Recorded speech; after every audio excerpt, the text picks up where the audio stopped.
روز جو کے 2 رانوں میں گرہ ڈالنے پر مجبور کیا جائے گا اور وہ گرہ نہ ڈال سکے گا۔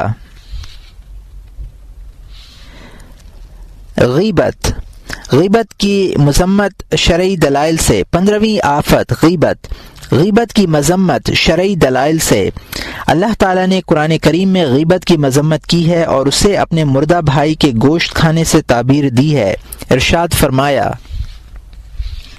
وَلَا يَغْتَبْ بَعْضُكُمْ بَعْضًا أَيُحِبُّ أَحَدُكُمْ أَنْ يَأْكُلَ لَحْمَ أَخِيهِ مَيْتًا فَكَرِهْتُمُوهُ۔ پارہ نمبر 26 رکوع نمبر 14 آیت نمبر 12۔ اور کوئی کسی کی غیبت بھی نہ کیا کرے۔ کیا تم میں سے کوئی اس بات کو پسند کرتا ہے کہ اپنے مرے ہوئے بھائی کا گوشت کھائے؟ اس کو تو تم ناگوار سمجھتے ہو۔ سرکار دو عالم صلی اللہ علیہ وسلم ارشاد فرماتے ہیں، کل المسلم علی المسلم حرام دم ومالہ وارضہ۔ یہ مسلم کی حدیث ہے جس کو ابو ہریرہ رضی اللہ تعالی عنہ نے روایت کیا ہے۔ کل مسلمان، اس کا خون، اس کا مال اور اس کی آبرو مسلمان پر حرام ہے۔ غیبت سے مسلمان کی آبرو پر حرف آتا ہے۔ ایک حدیث میں ہے، لا تحاسدوا او لا تباغضوا او لا یغتب بعضکم بعضا وکونوا عباد اللہ اخوانا۔ یہ بخاری و مسلم کی حدیث ہے جس کو ابو ہریرہ رضی اللہ تعالی عنہ اور انس رضی اللہ تعالی عنہ نے روایت کیا ہے۔ نہ آپس میں حسد کرو، نہ باہم بغض رکھو، اور نہ تم میں سے بعض کی غیبت کریں، اور اللہ کے بندے بھائی بھائی ہو جاؤ۔ اور یہاں مترجم نے حاشیے میں لکھا ہے، مگر اس روایت میں ولا یغتب بعضکم آخر تک نہیں ہے، اور یہاں مترجم کا حاشیہ ختم ہوتا ہے۔ حضرت جابر رضی اللہ تعالی عنہ اور حضرت ابو سعید الخدری رضی اللہ تعالی عنہ روایت کرتے ہیں کہ رسول اللہ صلی اللہ علیہ وسلم نے ارشاد فرمایا، ایاکم والغیبۃ فإن الغیبۃ اشد من الزنا۔ یہ ابن ابی الدنیا فی الصمت کی حدیث ہے اور ابن حبان فی الضعفاء کی۔ غیبت سے بچو، اس لیے کہ غیبت زنا سے سخت تر ہے۔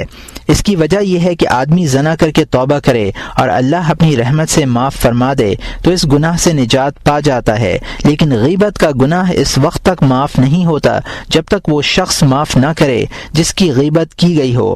حضرت انس رضی اللہ تعالی عنہ راوی ہیں کہ حضور اقدس صلی اللہ علیہ وسلم نے ارشاد فرمایا، مررت لیل اسرا بی علی اقوام یخمشون وجوہہم بازافیرہم فقلت یا جبرائیل من هؤلاء؟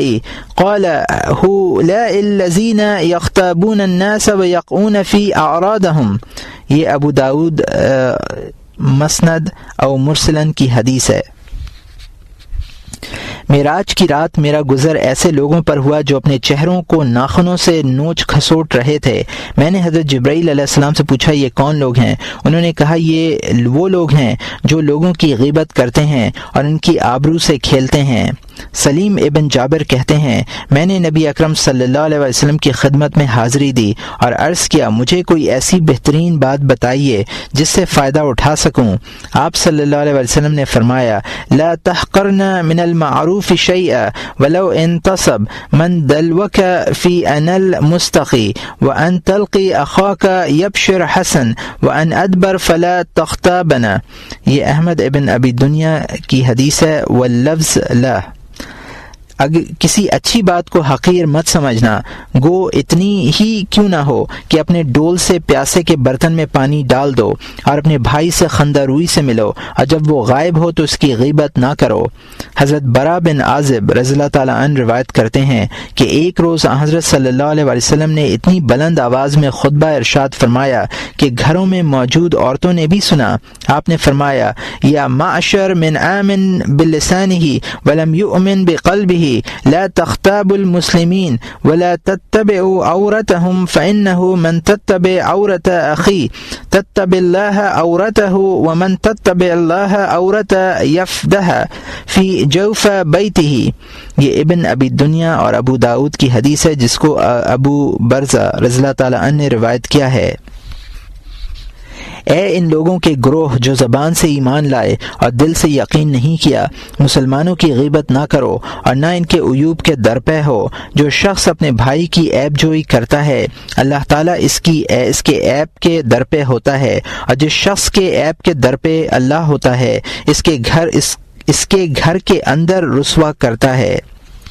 روایت ہے کہ اللہ تعالیٰ نے حضرت موسیٰ علیہ السلام پر وحی نازل فرمائی کہ جو شخص غیبت سے توبہ کر کے مرے گا وہ جنت میں سب کے بعد داخل ہوگا، اور جو توبہ کیے بغیر مرے گا وہ سب سے پہلے دوزخ میں جائے گا۔ حضرت انس رضی اللہ تعالیٰ عنہ روایت کرتے ہیں کہ ایک روز سرکار دو عالم صلی اللہ علیہ وسلم نے روزہ رکھنے کا حکم دیا اور ارشاد فرمایا کہ جب تک میں اجازت نہ دوں کوئی شخص افطار نہ کرے۔ چنانچہ لوگوں نے روزہ رکھا، شام ہوئی، لوگ ایک ایک کر کے آتے اور افطار کرنے کی اجازت لے کر واپس ہو جاتے۔ ایک شخص نے آخر عرض کیا، یا رسول اللہ، میری 2 لڑکیوں نے بھی دن بھر روزہ رکھا تھا، وہ آپ کے پاس آنے سے شرماتی ہیں، اگر اجازت ہو تو وہ بھی افطار کر لیں؟ آپ نے اس سے اعراض فرمایا۔ اس نے پھر اجازت مانگی۔ آپ نے فرمایا وہ روزے سے نہیں تھیں، بھلا کوئی شخص دن بھر لوگوں کا گوشت کھا کر بھی روزے سے رہ سکتا ہے؟ تو ان سے کہے کہ اگر وہ روزے سے تھیں تو قے کریں۔ انہوں نے قے کی اور ہر ایک کے منہ سے جمع ہوا خون نکلا۔ وہ شخص آپ کی خدمت میں حاضر ہوا اور اس واقعے کی اطلاع دی۔ آپ صلی اللہ علیہ وسلم نے فرمایا، والذی نفسی بیدہ لو بقیت فی بطونہما لکلتہما النار۔ یہ ابن ابی دنیا کی اور ابن مردویہ کی حدیث ہے۔ اس ذات کی قسم جس کے قبضے میں میری جان ہے، اگر یہ لوتھڑے ان کے پیٹوں میں رہ جاتے تو انہیں دوزخ کی آگ کھاتی۔ ایک روایت میں یہ واقعہ اس طرح ہے کہ جب آپ نے اعراض فرمایا تو وہ شخص واپس چلا گیا۔ کچھ دیر بعد وہ دوبارہ آیا اور عرض کیا، بخدا وہ دونوں بھوک کی وجہ سے مرنے کے قریب ہیں۔ آپ صلی اللہ علیہ وسلم نے حکم دیا، انہیں میرے پاس لے کر آؤ۔ وہ دونوں حاضر ہوئیں۔ آپ نے ایک پیالہ منگایا اور ایک لڑکی سے فرمایا اس میں قے کر۔ اس نے قے کی، پیالہ خون اور پیپ سے بھر گیا۔ اس کے بعد دوسری سے قے کرائی، اس نے بھی خون اور پیپ کی قے کی۔ آپ نے ارشاد فرمایا، ان ہاتین سامت اما احل اللہ لہما وافطرت علی ما حرم اللہ علیہما جلست احداہما الی الاخرى فجعلت تاکلان لہما الناس۔ یہ احمد کی حدیث ہے جس کو عبید مولا رسول اللہ صلی اللہ علیہ وسلم نے روایت کیا ہے۔ ان دونوں نے اللہ تعالیٰ کی حلال کی ہوئی چیزوں سے روزہ رکھا اور حرام کی ہوئی چیزوں سے افطار کیا، ایک دوسرے کے پاس بیٹھ گئی اور دونوں لوگوں کا گوشت کھانے لگیں۔ حضرت انس رضی اللہ تعالیٰ عنہ روایت کرتے ہیں کہ ایک روز حضرت صلی اللہ علیہ وسلم نے سود کی مذمت کرتے ہوئے فرمایا، ان الدرہم یصیبہ الرجل من الربا اعظم عند اللہ فی الخطیئۃ من 37 زینتها یزینها الرجل واربر ربا اردر رجل المسلم۔ یہ ابن ابی دنیا کی حدیث ہے۔ سود کا وہ درہم جسے آدمی حاصل کرتا ہے اللہ کے نزدیک گناہ ہونے میں 36 زنا سے بڑھ کر ہے، اور سود سے بھی بڑھ کر مسلمان کی آبرو ہے۔ حضرت جابر رضی اللہ تعالیٰ عنہ روایت کرتے ہیں کہ ایک سفر میں ہم حضرت صلی اللہ علیہ وسلم کے ساتھ تھے۔ ہمارا گزر 2 ایسی قبروں پر ہوا جن کے مردوں کو عذاب ہو رہا تھا۔ آپ صلی اللہ علیہ وسلم نے ارشاد فرمایا، انہما یعذبان وما یعذبان فی کبیر اما احدہما فکان یختاب الناس واما الاخر فکان لا یستنزہ من بولہ۔ ان دونوں کو عذاب دیا جا رہا ہے، اور یہ عذاب بظاہر کسی بڑے گناہ کے نتیجے میں نہیں دیا جا رہا۔ ان میں سے ایک تو لوگوں کی غیبت کیا کرتا تھا اور دوسرا اپنے پیشاب سے نہیں بچتا تھا۔ اس کے بعد آپ نے کھجور کی 1 یا 2 تر شاخیں منگوائیں، انہیں توڑا اور حکم دیا کہ یہ شاخیں ان کی قبروں میں گاڑ دی جائیں۔ نیز فرمایا کہ جب تک یہ ٹہنیاں تر رہیں گی ان کے عذاب میں تخفیف رہے گی۔ اور یہاں مترجم نے حاشیے میں لکھا ہے کہ ابن ابی دنیا یہ روایت حضرت عبداللہ ابن عباس سے صحیحین میں بھی منقول ہے، لیکن انہوں نے غیبت کے بجائے نمیمہ کا لفظ ذکر کیا ہے۔ اسی مضمون کی روایت مسند احمد اور طبرانی میں ابو بکر رضی اللہ تعالیٰ عنہ سے مروی ہے، اور یہاں مترجم کا حاشیہ ختم ہوتا ہے۔ روایت ہے کہ جب حضرت صلی اللہ علیہ وسلم نے ماعز کو زنا کی سزا میں سنگسار کرایا تو ایک شخص نے اپنے ساتھی سے کہا کہ اس کو کتے کی طرح اسی جگہ مار ڈالا۔ واپسی میں وہ دونوں آپ کے ساتھ تھے۔ راہ میں حضرت صلی اللہ علیہ وسلم کا گزر ایک مردار پر ہوا۔ آپ نے ان دونوں سے فرمایا اس کا گوشت نوچ کر کھاؤ۔ انہوں نے عرض کیا، یا رسول اللہ، کیا مردہ جانور کا گوشت نوچ کر کھائیں؟ آپ صلی اللہ علیہ وسلم نے فرمایا، ماعز کے متعلق تم نے جو بات کہی تھی وہ اس مردار تلوار سے بھی زیادہ بری تھی۔ اور یہ ابو داؤد اور نسائی کی حدیث ہے جس کو ابو ہریرہ رضی اللہ تعالی عنہ نے روایت کیا ہے۔ صحابہ رضوان اللہ علیہم اجمعین خندہ روئی کے ساتھ ایک دوسرے سے ملتے، کسی کی غیبت نہ کرتے اور غیبت نہ کرنے کو افضل عمل سمجھتے۔ اس کے برعکس منافقین کی عادت یہ تھی کہ وہ بظاہر اچھی طرح ملتے لیکن ایک دوسرے کی برائی بھی کرتے۔ حضرت ابو ہریرہ رضی اللہ تعالیٰ عنہ فرماتے ہیں کہ جو شخص دنیا میں اپنے بھائی کا گوشت کھائے گا، قیامت کے روز بھی اسے اس کا گوشت کھانے کے لیے دیا جائے گا اور کہا جائے گا کہ تو اسے زندہ کھاتا تھا، اب مردہ بھی کھا۔ وہ اسے کھائے گا اور چیخے گا، چلائے گا۔ اور یہاں مترجم نے حاشیے میں لکھا ہے کہ ابن مردویہ نے اپنی تفسیر میں اسے مرفوع اور موقوف دونوں طرح نقل کیا ہے، اور یہاں مترجم کا حاشیہ ختم ہوتا ہے۔ یہ قول مرفوع کیا گیا ہے۔ روایت ہے کہ دو آدمی مسجد کے دروازے پر نماز کے انتظار میں بیٹھے ہوئے تھے۔ ایک مخنث جس نے اپنی حرکت چھوڑ دی تھی ادھر سے گزرا۔ وہ دونوں آدمی کہنے لگے، اس میں مخنث ہونے کا اثر اب تک موجود ہے۔ اتنے میں جماعت کھڑی ہو گئی۔ وہ دونوں اندر جا کر نماز پڑھنے لگے۔ نماز کے دوران انہیں خیال ہوا کہ مخنث کے متعلق انہیں ایسی بات نہ کہنی چاہیے تھی۔ نماز کے بعد وہ لوگ عطا کے پاس آئے، واقعہ بیان کیا۔ آپ نے انہیں دوبارہ وضو کرنے اور نماز پڑھنے کا حکم دیا اور یہ بھی فرمایا کہ اگر وہ روزے سے تھے تو اس کی بھی قضا کریں۔ آیت کریمہ ویل لکل ہمزۃ لمزہ، پارہ نمبر 30، رکوع نمبر 29، آیت نمبر 1۔ بڑی خرابی ہے ہر ایسے شخص کے لیے جو پس پشت عیب نکالنے والا ہو۔ کی تفسیر کرتے ہوئے حضرت مجاہد رحمۃ اللہ علیہ نے فرمایا کہ ہمزہ سے مراد وہ شخص ہے جو دوسروں پر طعن کرتا ہے اور لمزہ سے مراد غیبت کرنے والا ہے۔ قتادہ رضی اللہ تعالیٰ عنہ کہتے ہیں کہ عذاب قبر کے 3 حصے ہیں، 1/3 غیبت کی وجہ سے ہے، 1/3 چغل خوری کے باعث ہے اور 1/3 پیشاب سے نہ بچنے کی بنا پر۔ حضرت حسن فرماتے ہیں بخدا غیبت آدمی کے دین پر اتنی تیزی سے اثر انداز ہوتی ہے کہ عاقلہ یعنی کینسر مرض بھی اتنی تیزی سے جسم پر اثر انداز نہیں ہوتا۔ بخدا غیبت آدمی کے دین پر اتنی تیزی سے اثر انداز ہوتی ہے کہ عاقلہ کینسر مرض بھی اتنی تیزی سے جسم پر اثر انداز نہیں ہوتا۔ ایک بزرگ کہتے ہیں کہ ہم نے اکابرین سلف کو دیکھا ہے، وہ لوگ نماز پڑھنے اور روزہ رکھنے کو عبادت نہیں سمجھتے تھے بلکہ لوگوں کی بے آبروئی سے بچنے کو عبادت سمجھتے تھے۔ حضرت ابن عباس رضی اللہ تعالیٰ عنہ فرماتے ہیں جب تم اپنے کسی دوست کے عیوب بیان کرنے کا ارادہ کرو تو اپنے عیوب یاد کر لو۔ حضرت ابو ہریرہ رضی اللہ تعالیٰ عنہ فرماتے ہیں بعض آدمی دوسروں کی آنکھ کا تنکا بھی دیکھ لیتے ہیں، اپنی آنکھ کا شہیتر نہیں دیکھتے۔ حضرت حسن بنی نوع انسان سے خطاب فرمایا کرتے تھے اے ابن آدم، تو اس وقت تک ایمان کی حقیقت کا ادراک نہیں کر سکتا جب تک کہ لوگوں کو اس عیب کی وجہ سے برا کہنا ترک نہ کرے گا جو تیرے اندر موجود ہے، اور اولاً اس کی اصلاح نہیں کرے گا، پھر جب تو اپنے نفس کی اصلاح میں مشغول ہو جائے تو تیرے لیے یہ مشغلہ کافی ہوگا، تجھے دوسروں کے عیوب پر نظر ڈالنے کی فرصت ہی نہیں رہے گی۔ اللہ کے محبوب ترین بندے ایسے ہی لوگ ہوتے ہیں۔ مالک ابن دینار فرماتے ہیں کہ حضرت عیسیٰ علیہ السلام اپنے چند حواریوں کے ساتھ مردار کتے کے قریب سے گزرے۔ کسی نے کہا اس کتے میں کتنی بدبو ہے؟ آپ نے فرمایا اس کے دانت کتنے سفید ہیں، گویا آپ نے انہیں کتے کی غیبت کرنے سے منع فرمایا اور اس بات پر تنبیہ کی کہ وہ اللہ کی مخلوق کے محاسن کا ذکر کیا کریں۔ علی ابن الحسین رضی اللہ تعالیٰ عنہ نے ایک شخص کو کسی کی غیبت کرتے ہوئے سنا تو اس سے فرمایا غیبت سے بچو، یہ ان لوگوں کا سالن ہے جو بظاہر انسان ہیں لیکن اپنے طور طریقوں کی بنا پر کتے ہیں۔ حضرت عمر رضی اللہ تعالیٰ عنہ نے فرمایا اللہ کا ذکر کیا کرو، اس میں شفا ہے، لوگوں کا ذکر مت کیا کرو، اس میں بیماری ہے۔ ہم اللہ سے حسن توفیق کا سوال کرتے ہیں۔ غیبت کے معنی اور اس کے حدود۔ غیبت کی تعریف یہ ہے کہ کسی شخص کا اس طرح ذکر کیا جائے کہ اگر وہ سنے تو برا جانے، خواہ اس ذکر کا تعلق اس کے جسمانی نقص سے ہو یا اخلاقی عیب سے ہو، خواہ اس کے قول کو ہدف بنایا جائے یا اس کے فعل کو، خواہ اس کے نام میں کیڑے نکالے جائیں یا نس میں، اس کے دین، اس کی دنیا، یہاں تک کہ کیڑے اور جانور کے بارے میں بھی وہ لفظ استعمال کرنا جو اسے ناگوار گزرے غیبت ہے۔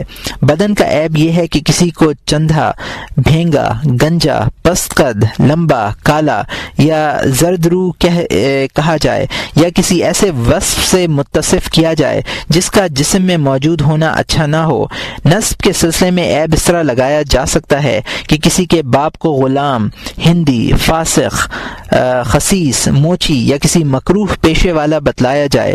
اخلاقی عیب اس طرح کہ فلاں شخص بدمزاج ہے، بخیل ہے، متکبر، ریاکار اور بہت جلد غصہ ہو جانے والا، بزدل، کمزور، عاجز و درماندہ یا ایسی ہی کسی اخلاقی برائی میں مبتلا ہے۔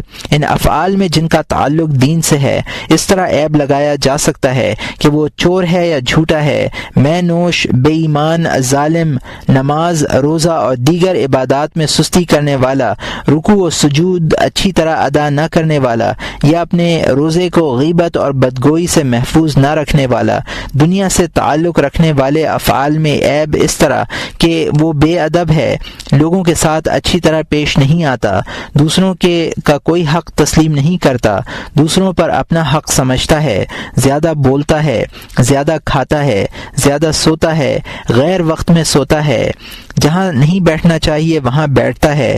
کپڑوں میں عیب اس طرح لگایا جا سکتا ہے کہ اس کی آستینیں چوڑی ہیں، اس کا دامن وسیع ہے، اس کے کپڑے گندے اور میلے ہیں۔ ایک غلط استدلال اور اس کا جواب۔ بعض لوگ کہتے ہیں کہ دین کے سلسلے میں کسی کو کچھ کہنا غیبت نہیں ہے کیونکہ یہ اس چیز کی مذمت ہے جس کی اللہ نے مذمت کی ہے۔ ایک شخص گناہ گار ہے، اگر اسے اس کے گناہ کی وجہ سے برا کہہ دیا جائے تو اس میں کیا خرابی ہے؟ دلیل میں یہ روایت پیش کرتے ہیں کہ حضرت صلی اللہ علیہ وسلم کے سامنے ایک ایسی عورت کا تذکرہ کیا گیا جو بہت زیادہ نیک تھی اور کثرت سے روزے رکھا کرتی تھی، لیکن وہ اپنے پڑوسیوں کو تکلیف بھی پہنچایا کرتی تھی۔ آپ صلی اللہ علیہ وسلم نے فرمایا یہ عورت دوزخ میں جائے گی، اور یہ ابن حبان اور حاکم کی حدیث ہے جس کو ابو ہریرہ رضی اللہ تعالی عنہ نے روایت کیا ہے۔ اسی طرح آپ کے سامنے ایک عورت کے بخل کا ذکر ہوا، آپ نے فرمایا اگر وہ بخیل ہے تو اس میں کوئی خیر نہیں۔ یہ خرائطی مکارم الاخلاق کی حدیث ہے جس کو ابو جعفر محمد بن علی نے مرسلاً روایت کیا ہے۔ یہ استدلال غلط ہے کیونکہ صحابہ کرام حضرت صلی اللہ علیہ وسلم کے سامنے ان الفاظ میں لوگوں کا ذکر برائی یا اہانت کی غرض سے نہیں کرتے تھے، بلکہ ان کا مقصد مسائل اور احکام سے واقفیت حاصل کرنا ہوتا تھا، اور سرکار دو عالم صلی اللہ علیہ وسلم کی مجلس مبارک کے علاوہ اس کی کس جگہ ضرورت نہ تھی۔ اس کی دلیل کہ ان امور کا ذکر غیبت میں داخل ہے یا نہیں، علماء امت کا اجماع ہے۔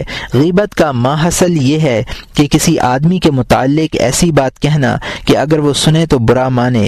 حضرت صلی اللہ علیہ وسلم نے غیبت کی یہی تعریف فرمائی ہے، چنانچہ اگر کوئی شخص کسی کا اس طرح ذکر کرے تو وہ غیبت کا مرتکب کہلائے گا، اپنے رب کا نافرمان قرار پائے گا، اپنے بھائی کا گوشت کھانے والا ہوگا۔ حضرت صلی اللہ علیہ وسلم نے صحابہ سے دریافت فرمایا جانتے ہو غیبت کسے کہتے ہیں؟ عرض کیا گیا اللہ اور اس کا رسول زیادہ جانتے ہیں۔ فرمایا ذکر کا اخاک بما یکرہ، اپنے بھائی کی ناپسندیدہ بات کا ذکر کرنا غیبت ہے۔ صحابہ نے عرض کیا یا رسول اللہ اگر وہ بات اس شخص میں موجود ہو؟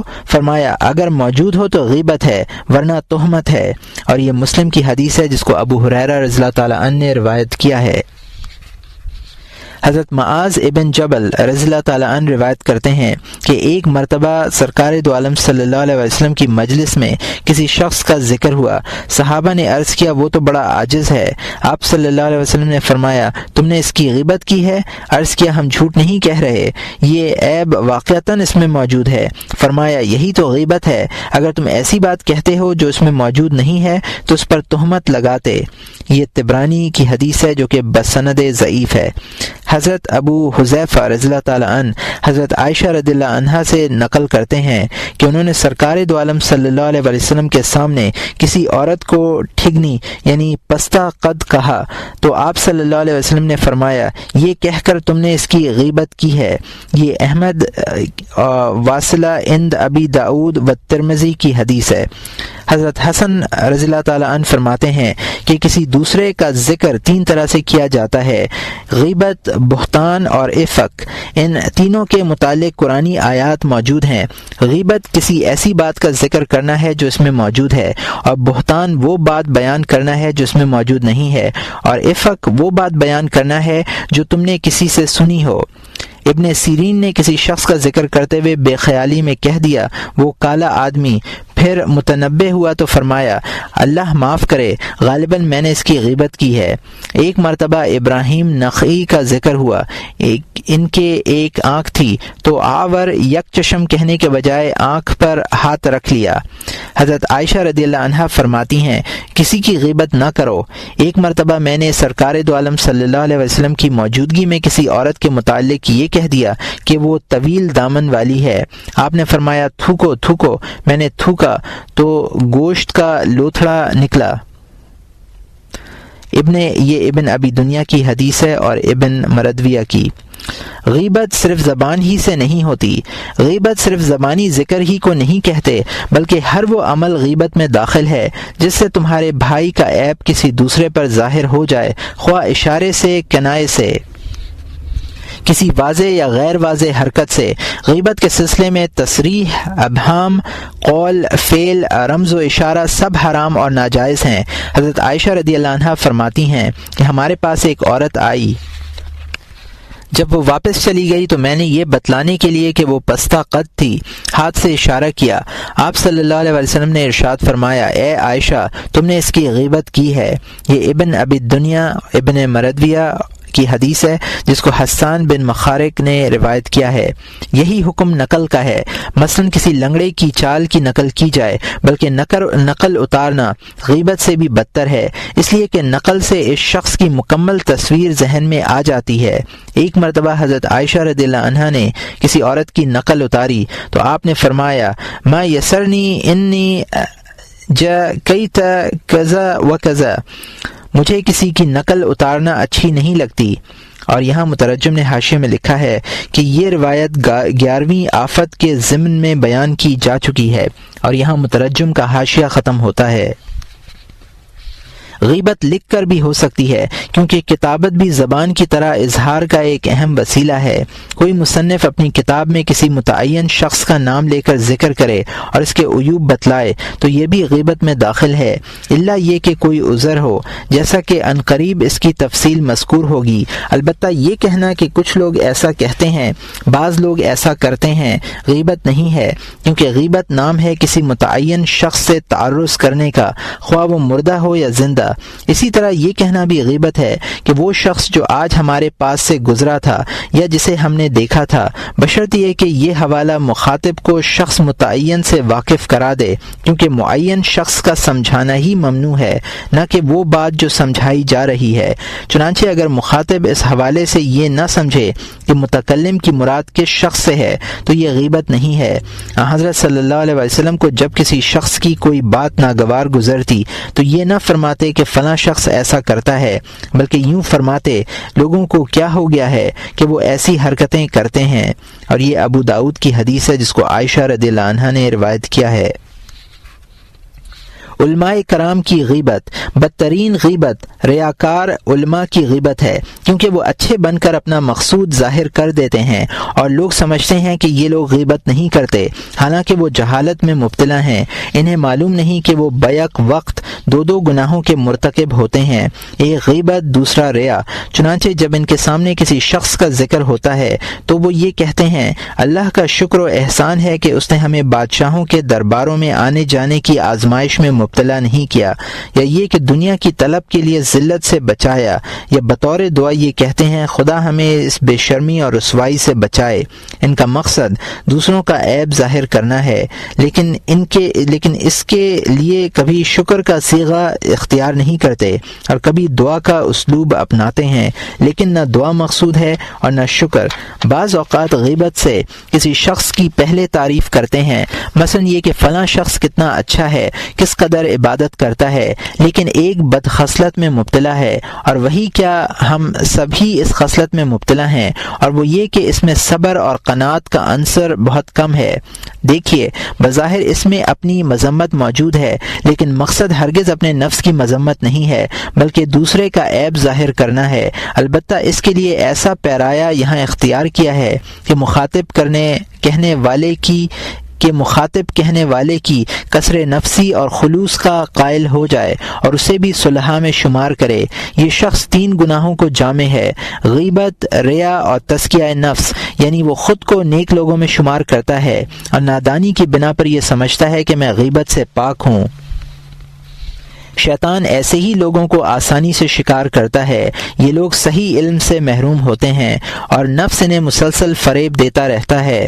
بعض اوقات جب اہل مجلس کسی شخص کا عیب سننے کے لیے متوجہ نہیں ہوتے تو کہتے ہیں سبحان اللہ، کس قدر عجیب بات ہے، یہاں اللہ کا نام عظمت و تقدیس کے اظہار و اعتراف کے لیے نہیں لیا جاتا بلکہ اپنی باطنی خبث کے اظہار کے لیے لیا جاتا ہے۔